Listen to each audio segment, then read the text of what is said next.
with someone and walked away from the conversation in awe of the other person, you may find yourself thinking, wow, that person is amazing. This is the feeling that Anne Marie gets every time she leaves her grandmother's house.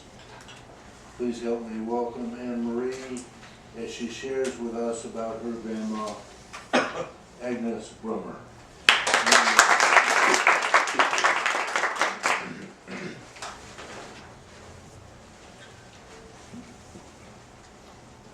Many of you have heard me talk about my trip to Calcutta, India 2 years ago, where I got to work alongside Mother Teresa's order, the Missionaries of Charity. And we served the poorest of the poor, working in the homes of the destitute and dying. 2 months returning home from that trip, the Catholic Church announced that Mother Teresa was going to be canonized a saint. It was a joyful celebration, but what many people don't know is that the Catholic Church teaches that anyone in heaven is a saint. Some of them are recognized, like Mother Teresa, St. John Paul II, and others are unknown. Anyone in heaven is a saint. Do you have people in your life that you walk away from and think, wow, that person's amazing. There's something different about them. Or you think, wow, that conversation, that was a divine interaction. Every time I leave my Grandma Brummer's house, these are my thoughts. There is something amazing about my Grandma Brummer. My Grandma Brummer is incredibly faithful, has lived a life of heroic generosity, and makes people feel known and loved.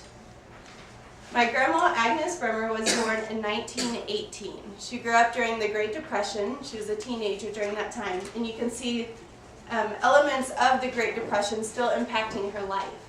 Sometimes we'll be sitting around a dinner table and she'll be eating the peel of an orange, because everything can always be used a little bit more and for another purpose.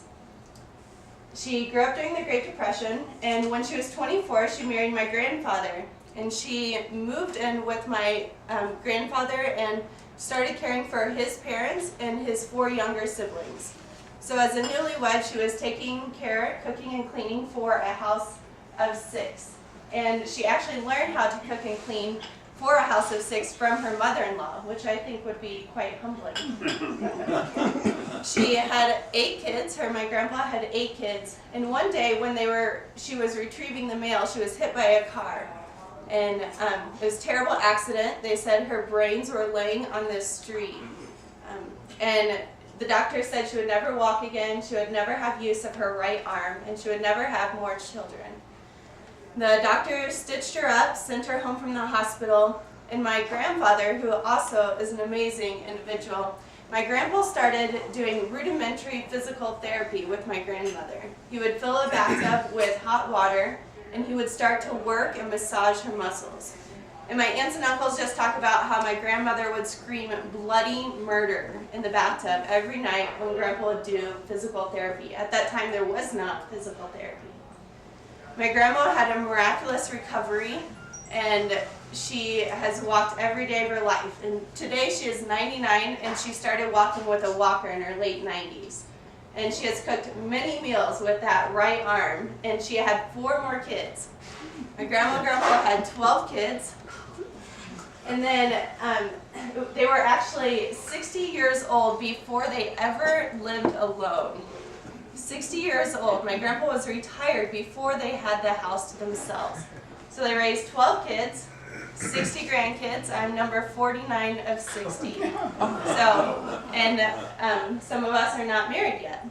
So 49 of 60. They lived incredibly faithful lives. My grandparents were married 72 years. 72 years of marriage. Every Sunday it was the top priority to go to Mass. And every night before bed they would pray the rosary with their entire family or whoever was in the house. If us kids were visiting for a sleepover, we'd pray the rosary, which is a 20-minute prayer to Jesus through his mother, Mary. And if you know anything about the rosary, it can be pretty long and monotonous. So I can't imagine kids, 12 kids or grandkids, praying this rosary every single night. But they were faithful to it.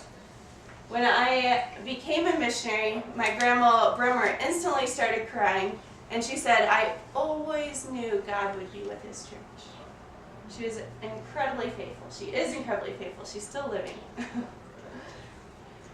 They're incredibly faithful, and my Grandma Brummer is incredibly generous. She has cooked and cleaned for all of her kids, and anytime there's a visitor, there's always more room at the table. So 3 meals a day. She is a farmer's wife, and she cooks 3 meals a day. Always more room at the table.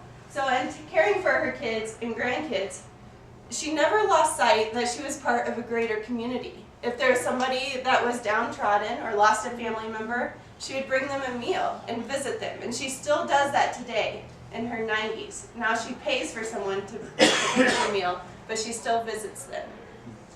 She did a lot of pro-life advocacy for the state of Illinois. She would lobby at the state capitol. She would go onto college campuses and educate college students about pro-life issues.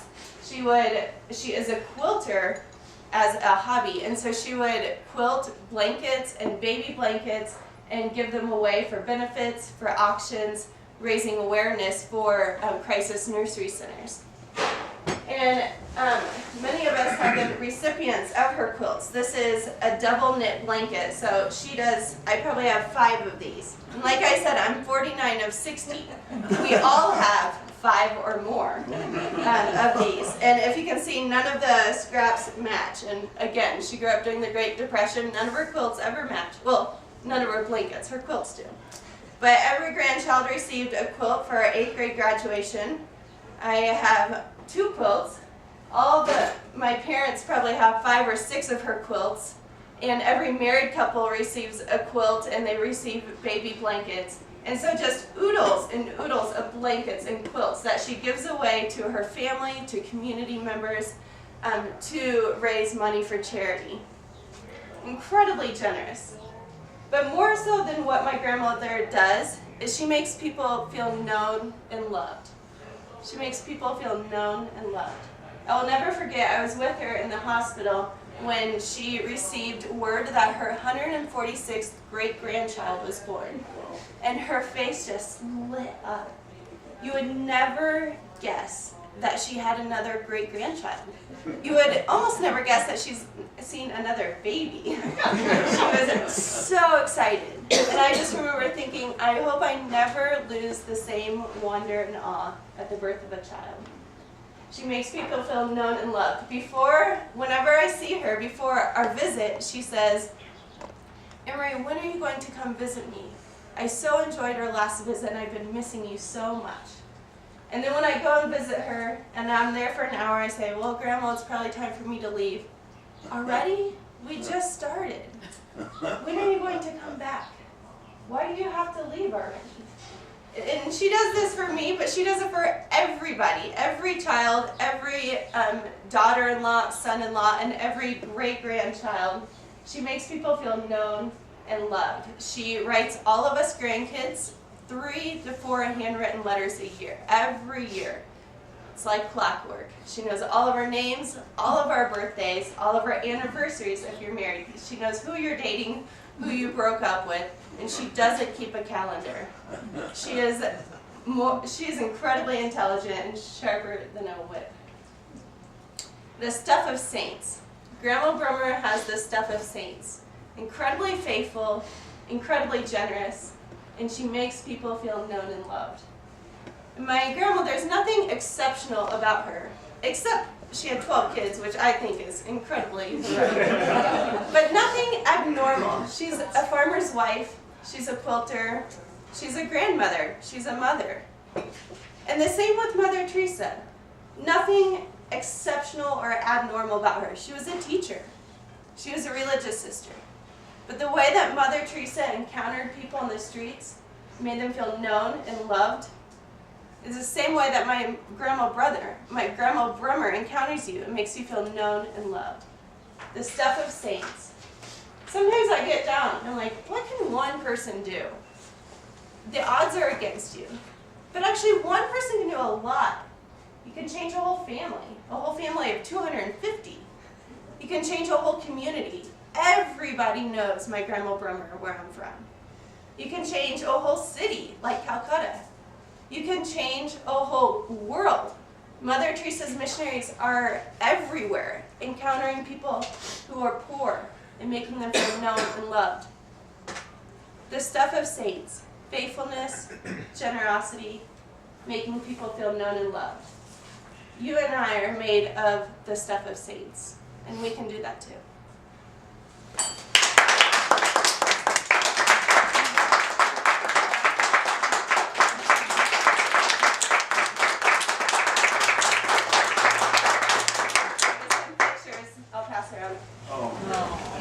Are we inspired or what? Or what?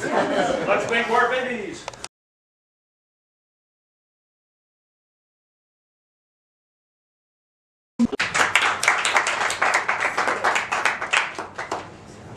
Number 10. What a feeling of accomplishment. And done in such a wonderful way.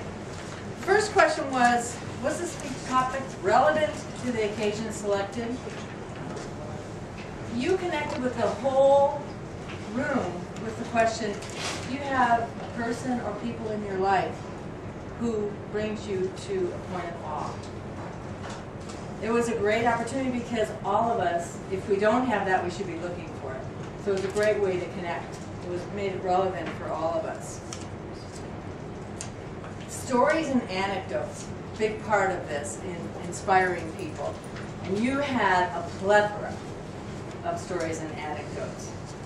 All the way from your grandma peeling an orange and eating the peel from her impact of her depression days, all the way through to the great-grandchild and the awe of the great-grandchild thinking it was not the 153rd, but yet the first, not only grandchild, but maybe the first baby she had ever seen. What a picture. You painted so many pictures. And your demo of the quilt really gave us a hands-on opportunity to see that.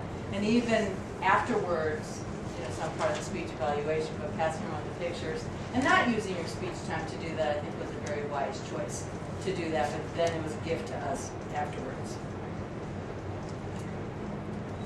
Some thoughts. A thought actually for the whole club. And as you came up, and maybe some people noticed, your name tag was crooked. And there's just, maybe it's a thing that I have, but I wanted to walk up and just kind of like, straighten out your name tag. And it actually righted itself with some of your gestures. I just wonder if as a club, we may want to consider us removing our name tags when we go to speak. Because I can't tell you how many times either it's hanging funny or it's just not very professional. Demonstrated well. And that's more for the club. If you did the speech again, and I would really hope you could do it again, honestly, it was very inspiring for me, and I think really all of us could relate to it. If you did do it again, I so much appreciate a very clear roadmap. And I didn't necessarily get that, and it could have been me evaluating. I miss parts when I'm evaluating, I think, sometimes. But an idea of these are the characteristics of my grandma that I'm going to cover. Then tell us in the middle what I'm covering, this is that, and then at the end, this is what I covered. What I did walk out of that was a wonderful, wonderful message at the end, that we all are made of the stuff of saints. We all are made of the stuff of saints. And you illustrated that so well in the message, but I maybe would have benefited from hearing that early on and all the way through, because I personally didn't hear that actual verbiage until the very end, even though it encapsulated your whole speech. Trying to see if there's anything else I absolutely want to say to you. I am feeling a very big loss and I think our whole club, in your decision to step out. And I'm saying step out for a bit, and we hope you return because we definitely need your inspiration. Definitely love to be inspired, and your excellent speaking skills. Thank you for the gift you've given us.